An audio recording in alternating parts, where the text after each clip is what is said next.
Hey buddy. Hi. Gemma from ASD Rocks and Bo from ASD Rocks. I wanted to talk to Bo specifically today because I've been getting a lot of messages from people who have kids who have ASD, and one of the things that they're talking a lot about is friends at school. Now, you've got loads of friends at school, don't you? Yeah. Yeah? Mm-hmm. Like, everyone's your friend, right? Well, people are friendly to me. Yeah. But you don't have friends in the same way that Finn does. Mm. So what's the difference? I probably wouldn't, well,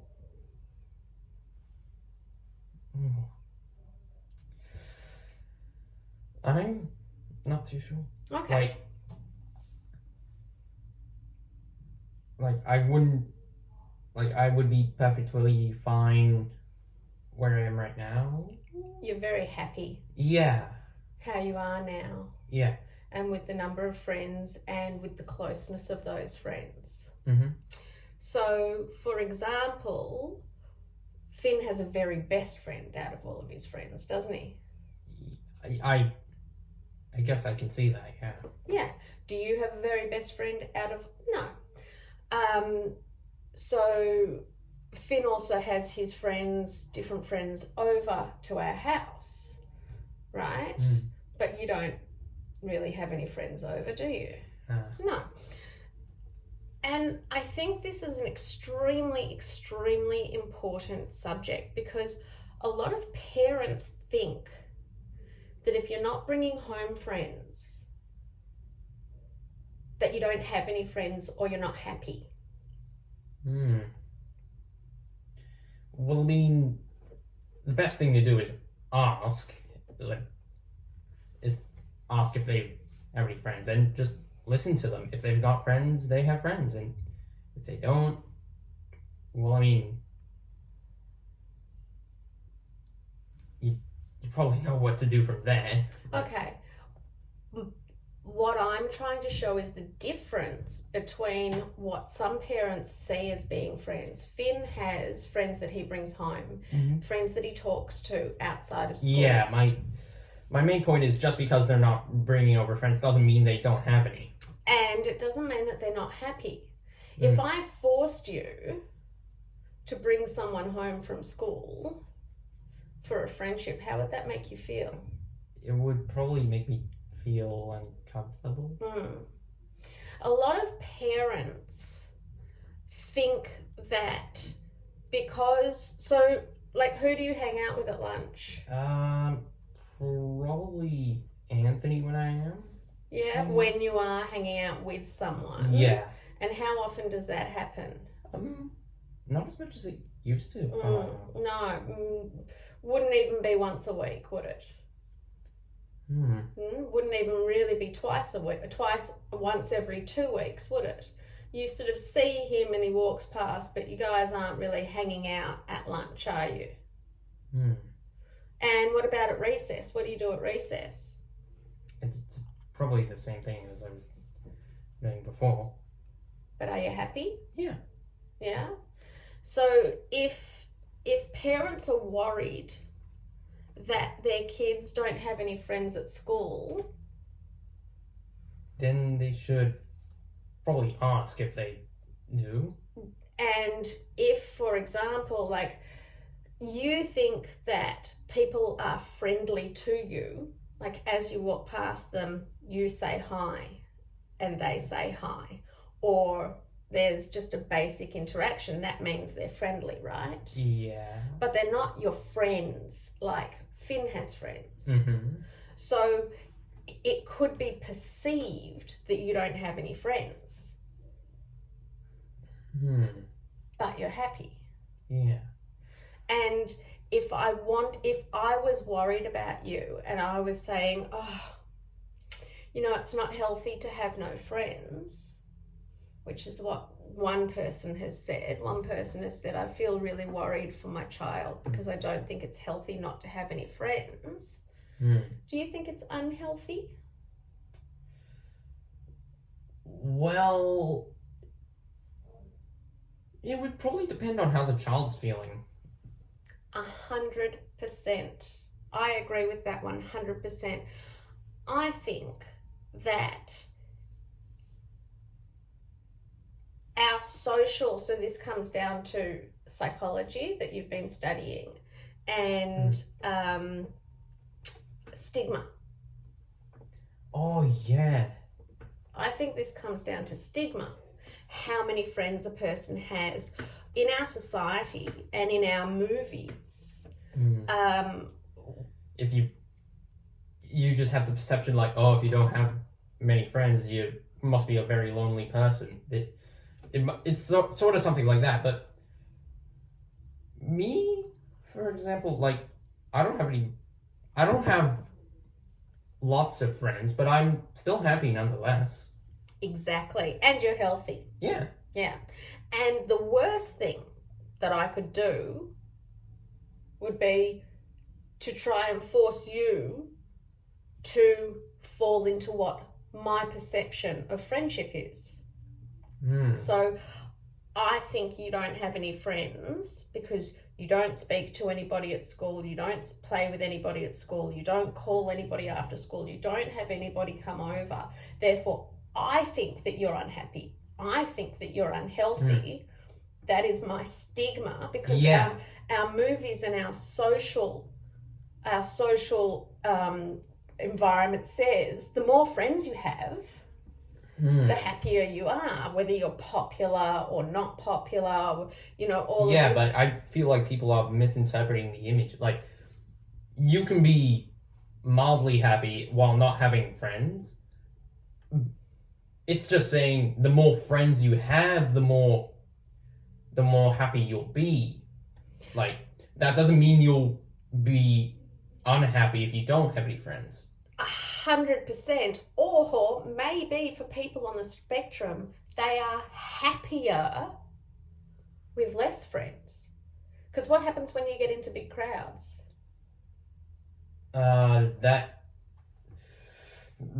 What's the situation? At school, in a group of, say, 10 people at lunchtime, all sort of talking to each other and hanging out. How would you feel if for example, I was worried? So I went to the school and I said, I'm worried about Bo. He doesn't have any friends. And so then the school said something like, okay, well, what we'll do is we'll speak to a group of people and we'll see if we can insert Bo into this. And then one day you get told that you have to hang out with these people. You don't know them very well. You know their names, whatever, but then you have to spend lunch with them that day. How would that make you feel? That made me feel very uncomfortable and probably wouldn't make me feel very free. Yeah, sure. So then also, so you'd be feeling uncomfortable.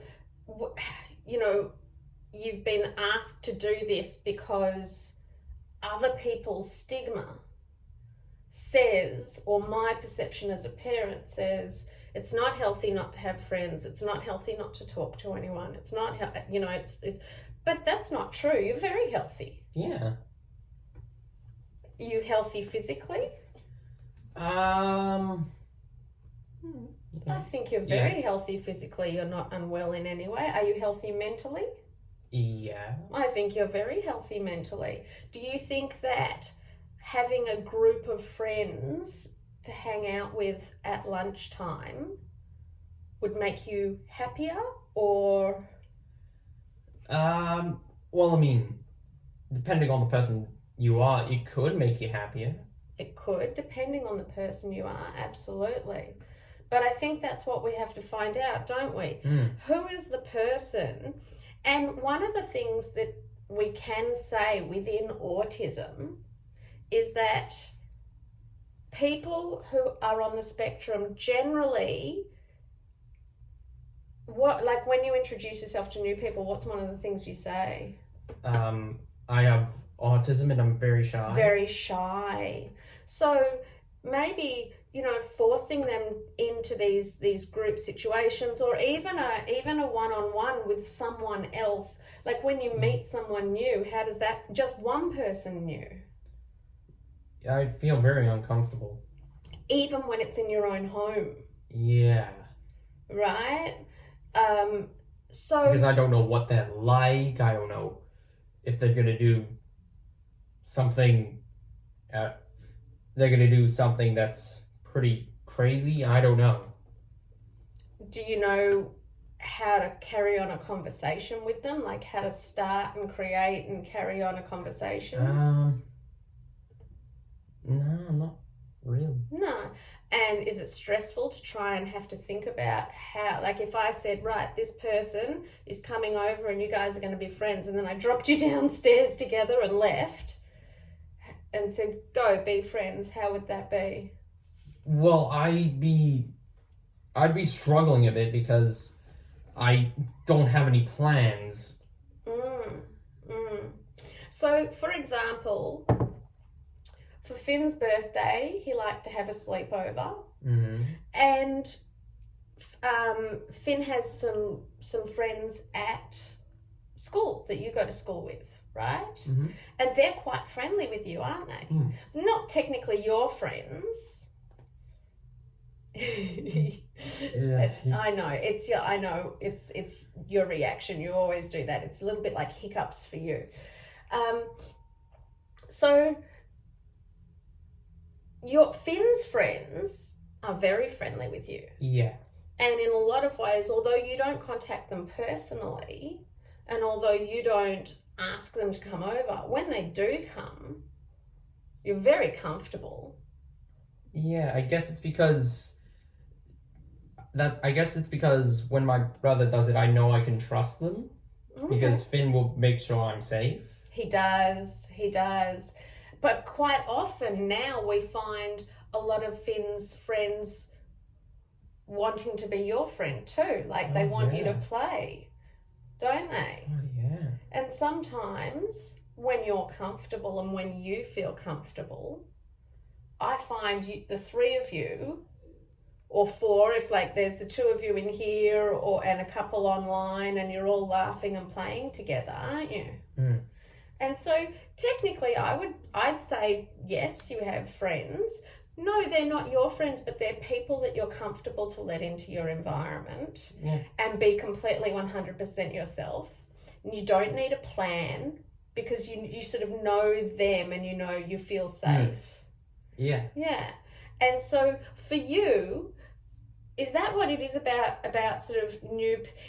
If you had to choose at school, if someone said to you, you need to approach a group of 2 people or a group of 10 people, which one Probably 2. Yeah. Because I would be more comfortable, but probably not as comfortable as I was before. But I would be feeling more comfortable if I was in a group of 10 people. What about groups in class? I know that you have to do classwork. Well, I get used to it. Yeah, that doesn't... I get used to the people there. Yeah. I've spoken to your teacher. She says, or they say that in group work, you're very, very good. But you're also... Why do you think it's easier in class, in small groups in class? Because you get to know them, I presume. Also because what are you doing when you're splitting off into small groups? What are you meant to be doing? You're meant to be socializing? Are you, or are you meant to be doing the work? Oh yeah, you're probably meant to be doing the work. I think that's the major difference, is that you're not meant to be socializing. Yeah. You're meant to be doing the work. Therefore, there is a plan, isn't there? Yeah. And you can contribute your information. You can contribute your information and your knowledge without having, in these small groups, on a subject. But being outside in the playground, there is no subject, is there? Outside of the classroom, in a group of friends, there's no one, it's not a small group in the class that you're talking about a particular subject working. No, it's not. So there's no plan. Yeah. I'm trying to relate it back to your saying there was a plan. That not having a plan makes you uncomfortable. So tell me, number But it's one. not just not having a plan that kind of stresses me out, like that I struggle with. I don't want to say stressed, I just want to say struggle with. You can say whatever makes you comfortable. Some people need to know that it stresses you out. It's important. There are different environments that stress, but please continue. Yeah, it's not just the not knowing what to do that I struggle with. It's the type of person they're going to, the type of person they are, and I just don't know. I almost know nothing about them. Like, I don't know how they live, what they do. Mm-hmm. What about, I think a part of being social is asking how they live and what they do. Would that make you feel comfortable, or would you feel uncomfortable asking someone how they live and what they do?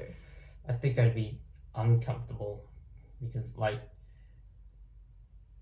I don't really know why. Like, I just doesn't feel comfortable. No. It's fine. So, we've got the school holidays now, and, Finn's going to meet up with his friends. Sometimes they're going to come here, and we're really comfortable with that. We have someone really special coming during these holidays. Do you remember who? Who is it? Jess? Yeah. And we know Jess, don't we? And Jess is your aide. We say your aide, but really she's just a friend who comes over and you get to hang out with. But is there anybody at all that you would like us to invite over during the school holidays? No. Not even Anthony? Well, I mean, I guess it's also trying to get, I guess it's also trying to get on the good side is what also stresses me out. Like, I just don't know how to stay on the good side. Like, you see me stay on the good side, but in my mind, I just don't know. I just think of a reality that I do something bad, like, and it just stresses me out. So part of not having people over is a fear of doing or saying the wrong thing that might make them angry with you?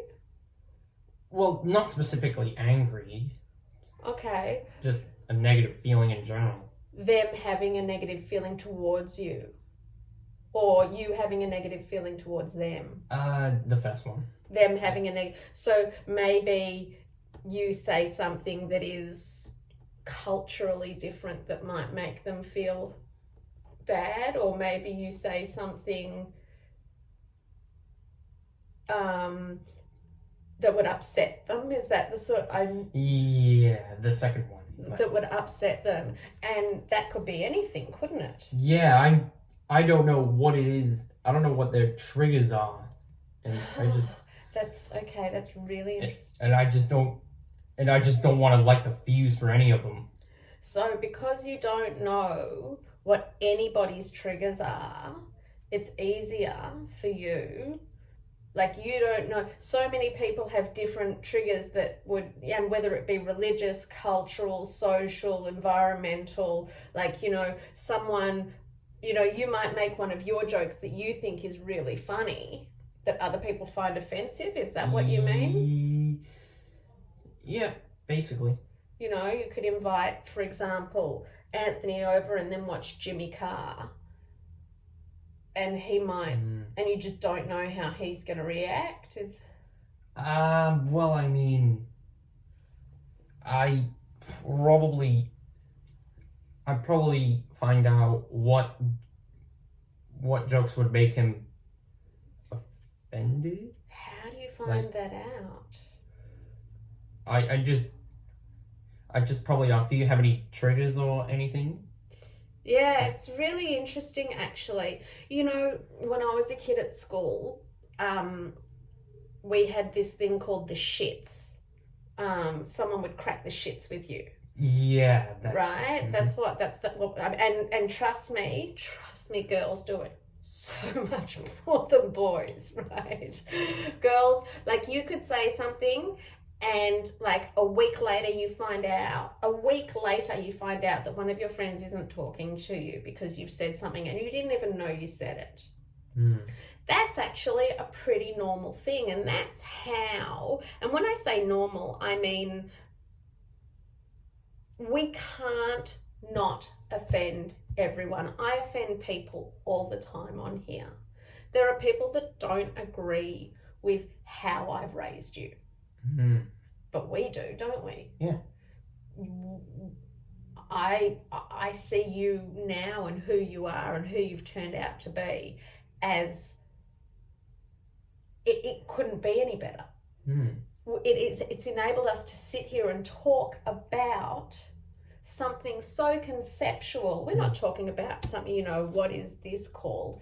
We're talking about a concept of friendship that,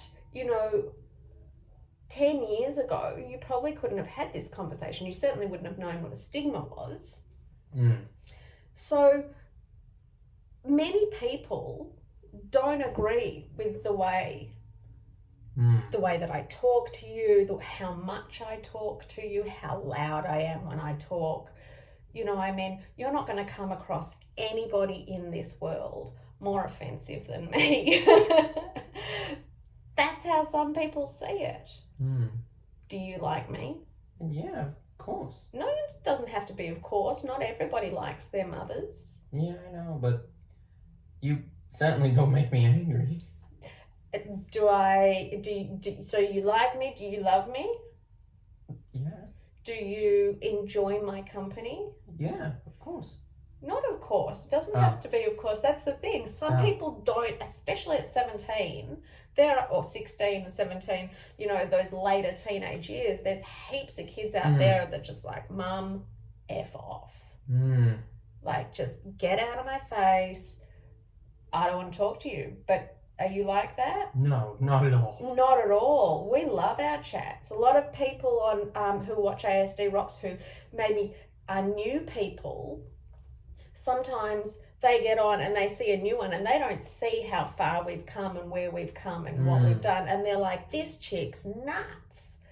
But they haven't seen the whole story. It's like when you only see the end of something and you don't know how they got there.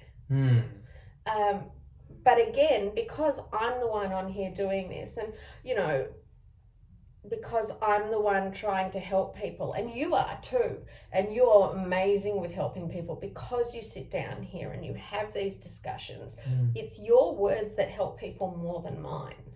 So your words of saying, no, I love having you around, Mum, and I love chatting with you, Mum, and I love the way you do things. Is there something I do that does trigger you? Nothing that comes to mind. I try very hard not to trigger you. I appreciate that. I know most of your triggers. I know, in fact, I probably know your triggers better than you know your triggers, because I have learned for 17 years, things that used to trigger you don't trigger you anymore. But that's because we've worked so hard on doing that. So there's a lot of safety between us, isn't there? Yeah. There's a lot of safety with Finn, isn't there? A lot of safety with Dad. Yep. As we start going outside of that initial pod, is there a lot of safety with, like, your grandparents? Any of your grandparents? Would you say, like, if I said you're going to go and spend the night with Grandma? Yeah, I believe I'd feel safe with them. What about Grandpa? Yeah. You'd feel safe? Yeah. Yeah? So you don't think that, you think they know you well enough to know what your triggers are and know what your foods are and know... When the time comes, I let them know. You'd have to tell them. But you feel confident enough with them that you could say it. Yeah. And they wouldn't force you. That's a beautiful thing. That's fantastic. I love hearing that. I think it's so important to have those people. So where does the line end, of safety? Do you know? When they just want me to do this thing that doesn't make me feel really safe, and they just want me to do it anyway. That's probably where the line would end. Yeah, okay. And what would you do in that case if you were with someone and they were pushing you to do something that you didn't want to do? I don't know, I'll be honest. Do you think that could happen at school with other kids? Yeah, that. So that's your fear. Bit of peer pressure, maybe. Yeah, I think so, because I'm a very stage fright person. Okay, yeah. So if someone, said, okay, Bo, do this, would you be happy in a group of peers, like of kids at school? If there was a whole bunch of kids at school and they were all, let's say, they were doing something not crazy naughty, not illegal, but, a little bit naughty, and you didn't feel comfortable, what would you do? And they said, come on, Bo, you do it too. We're all doing it. I'm not sure if it's really what other people would want. I'm not really sure if this is what other people would want me to do. Like, for example, someone walking by the street, they might see me as insane. If I ever did this, they might see me as insane. Did what? Whatever it was. Yeah, probably.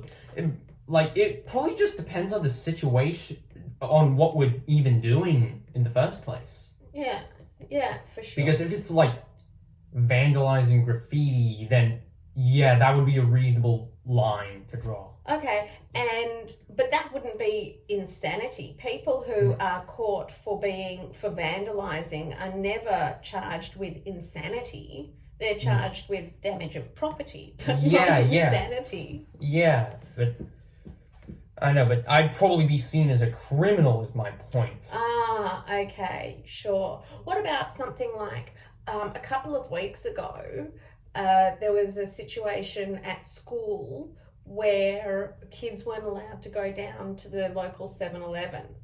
I know it didn't involve your year, but I'd like you to try to imagine if you and some friends and they were like, come on, Bo, we're going to go down, and you knew that it wasn't allowed. I'd let them know. What would you say? I'd say, I'm not sure if that's what the school wants us to do, because I've heard it plenty of times that we're not supposed to go there. And they're like, nah, it's okay, they're not going to be there, come on, let's go.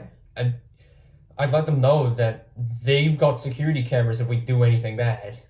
Yeah, sure. And they said, we're not going to do anything bad. We're just going to go and get a Slurpee from the 7-Eleven. Come on, let's go down.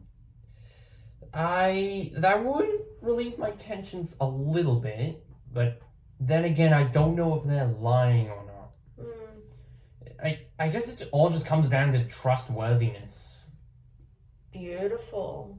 And it's hard to trust someone that you don't know. Yeah. And it is a little bit my fault when it comes to that, because I have maintained very strong anti-lying policy in this house. So you always know that when I tell you something, I tell you the truth. Yeah. And that doesn't happen so much outside in schools and stuff. Kids often lie. Yeah, but I guess with you, it's not technically your fault. Like, you just told me the truth to keep me safe. It started because the reason that I always told you the truth was so that you would trust me. Yeah. And the reason that I needed your trust was so that I could slowly increase your boundaries. So, for example, going out to other people's houses, you'd never like doing that. Like when we used to go over and have barbecues and things like that, I would say to you, if you tell me that you want to go home, we will go home that minute. If I didn't keep my promise, the next time I asked you to come, would you come? I don't know. You would double guess me. And it's the same with food. And it's the same. So when I am honest with you and I say, if you try this and you don't like it, I'm not going to make you have any more. Or if I say, we're going to go to a restaurant, and if you don't like the food or if you don't like the environment, you can tell me and we will go. And so my role is very different. I've done it for different reasons. It was a little bit of a manipulation in a lot of ways. I needed you to trust me so that I could push you further and further. Okay. But kids in school, they lie.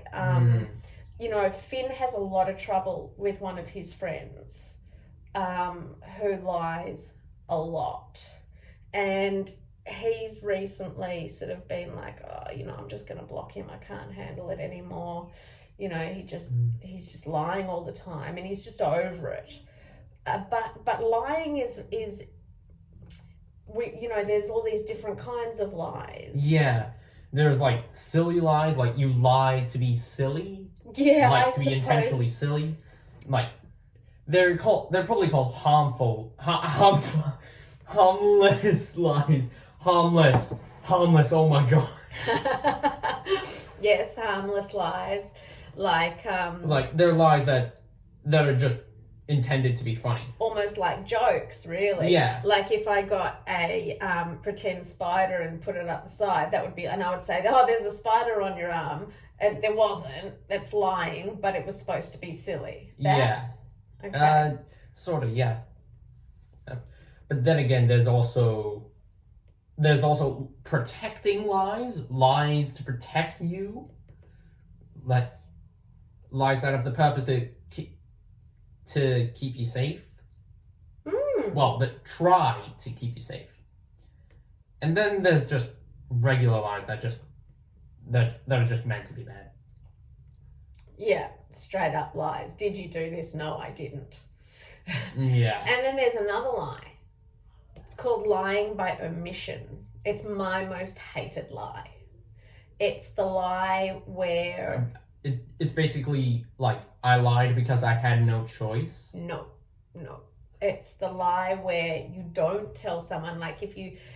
it happens a lot in sort of relationships, like one person cheats on another person and if no one asks them and they say, no one went up and said, hey, did you cheat on me this week? Then because they haven't lied, they haven't said, no, I didn't, so they don't feel like they've lied. Or if something breaks in the house and you don't go up, how if we have an accident, we tell you immediately. Straight away you guys come up to me and you're like, I broke this. Do you get in trouble? No, because we all have accidents, right? And we're all going to make mistakes. So you may as well just say it.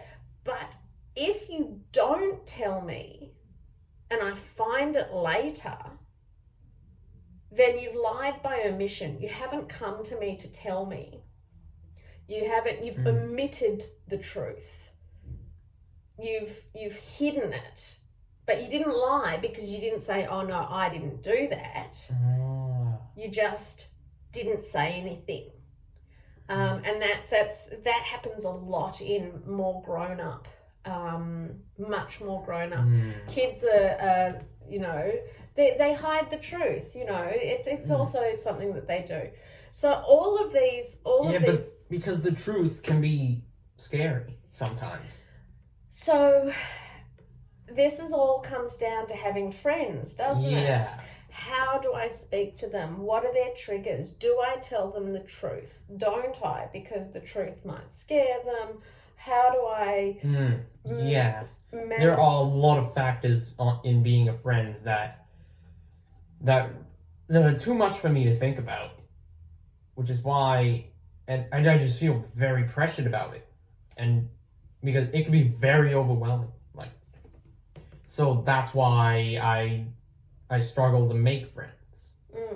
But it's not because they don't want to be friends with you. It's because you're happier without that. Well, I mean, I probably, like, in all honesty, like, I'd probably be as happy as I am now. Like, I just have an extra friend. I see. When I said the word happier, you're okay. Yes. Okay. You would have an extra friend. So let's say we took, I mean, I've been introducing people to you, like Jess. Yeah. And like Jenny. Mm-hmm. Now, Jenny, I listened to the two of you laughing. You are downstairs and you guys are so loud. It's great. It's great because you're not often really loud. And it's so great to hear you guys. And you're laughing. Now, you're supposed to be studying, but I don't mind. Because we're getting along. You're getting along so well. Now, you don't know everything about Jenny, do you? No. Do you worry about her triggers? Well, as long as I don't intentionally try to like them, as long as I don't try to like them, I'd say what was the question? That's okay. Do you worry about her triggers? Well, I mean, they are something to consider. But it doesn't stress you like it might. Yeah, just as long as I know what I'm doing, I will probably be alright. So you feel in control enough with Jenny to have a joke, to say what, whatever's on your mind. Do you think that if you said something with Jenny that might offend her, she would give you the opportunity to apologize and to explain? I think so. Do you think she'd be honest with you and say, whoa, Bo, that was too much? Yeah. Yeah. Is that easier knowing that there are that people... Yeah. Okay. And what about Jess? Because you don't get to see Jess as much. We only get to see Jess in the holidays. But you see her for a lot longer. You spend a lot more time together. Yeah. So do you feel comfortable? I mean, I know you guys have a lot. Having said, the kinds of games that you guys play, push the limits, and I hear you guys laughing, and you go out and you do cooking and you do things like that together. So I would say that's your brother. I would say that's a friendship. Yeah. But they're contrived friendships. I've created those friendships with a purpose. Yeah. So they're different to school and your age friendships, aren't they? Yeah. So do you want more friends? Well, it's not my intentions, but if I get more friends, I get more friends. Yeah. But when you say you're happy, you would be happy with friends. Happy? Yeah, I'd be just as happy. Because you're not unhappy now. No, I'm not unhappy now. And can you just run through your lunchtime routine for me? So you pack up from class. I'd get my lunch.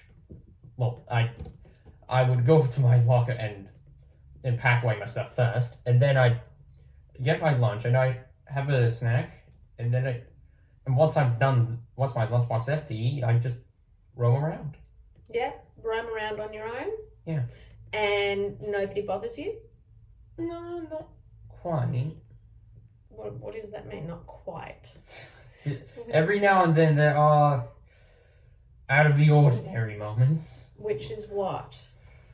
Like people that are just doing what I consider to be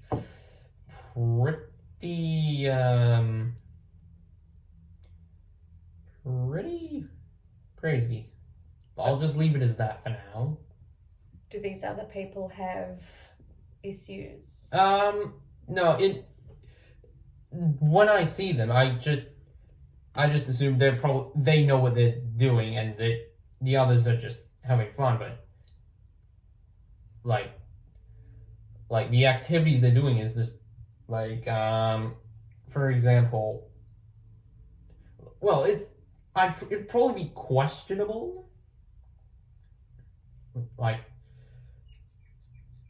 nobody's being offended, but I know if a teacher saw it, they might get into trouble. Okay, all right. They're pushing the lines of Yeah, they're trying to what's allowed at school. Yeah, okay. and I just usually when that happens, I just back out of there because I don't want to be involved. Yeah. Okay. I probably don't want to see what happens. And that would be your only interaction, really, if it would be you're pretty much in your own world and you do your own thing and you just wander around. But if someone does something around you that's not quite right, you move away and continue on your own. Yeah. Yeah. Okay. Awesome. That's awesome. I think this chat has been really great. I think that parents really need to change their idea of the stigma of having friends. Yeah, because if you don't have any friends, it doesn't mean you're not happy. You could still be mildly happy and not have any friends. It's just that if you do have friends, it's a bonus. Do you think that parents should be worried about their children who don't have friends? Well, I mean, if they don't have friends and they're worried, they should probably ask if they're happy, because it's okay to be concerned about your child. I'm not trying to prevent that. I'm just trying to limit it. I'm just trying to prevent the if you don't have any friends, you're a very unhappy person type of thing. Putting everybody into the same category, which is wrong. It's like it's okay to be concerned about your child. If your child doesn't have any friends, it's okay to check up on them. Just don't assume that they're a very unhappy person or unhealthy. Yeah, absolutely, because you're very happy. And if I tried to force a friendship onto you, like it's school holidays and I'm going to try and force a friendship and bring someone over and put them in your space, how would that make you feel? Very uncomfortable. Very uncomfortable, yeah. So it's really about us having these chats. Yeah. It's really about me finding out, I can't let you, as a good mum, I can't let you spend the next 2 weeks just on your phone running. I can't do that, right? So I can't do that. I can't let you just stim for 2 weeks solid. And yet I also can't force a friend on you. So my job as your mum is to find what is acceptable to break up that stimming. What we can do, where you can go. And so we have a holiday schedule. So every Tuesday and every Thursday, Jenny's going to come. She's going to come in the evenings, the same as usual. And you're going to do work because you've got holiday homework, don't you? Yeah. You've got holiday homework from psychology, and you've got stuff that you've got to deal with chemistry for next year. And then we're going to have Jess come over, and she's going to do, Finn is going to give you his brownie recipe. Do you remember that brownie that you fell in love with? Yeah. And you and Jess are going to make the brownies, which I think is an awesome idea. You guys are going to go down to the supermarket, you're going to get the ingredients, you're going to do all those things and then come back and do the cooking. So we're going to break up. You'll still have plenty of time to stim, because even when there's 10 minutes left alone, even if she leaves before the shower, it's what you do, right? It's like your happy place. And that's okay. you know what? It's okay. We just have to learn where we can do that and how much we can do that, because doing something 100% of the time is not healthy. But doing something that makes you happy none of the time isn't healthy either. All right. Well, I think we've been talking for ages about this. I think we should head off. 3/4 of an hour. I know, but you were so interesting. It was so good to hear your side of things. So we'll leave that now. All right. And we have to get prepared for the occupational therapist, who I apologise was supposed to finish his job last time, but now we have someone new because we never got the report. So just is the way it is. But you can stay up here for the majority of time doing running and that sort of thing. All right. Okay. You rock, mate. Thanks.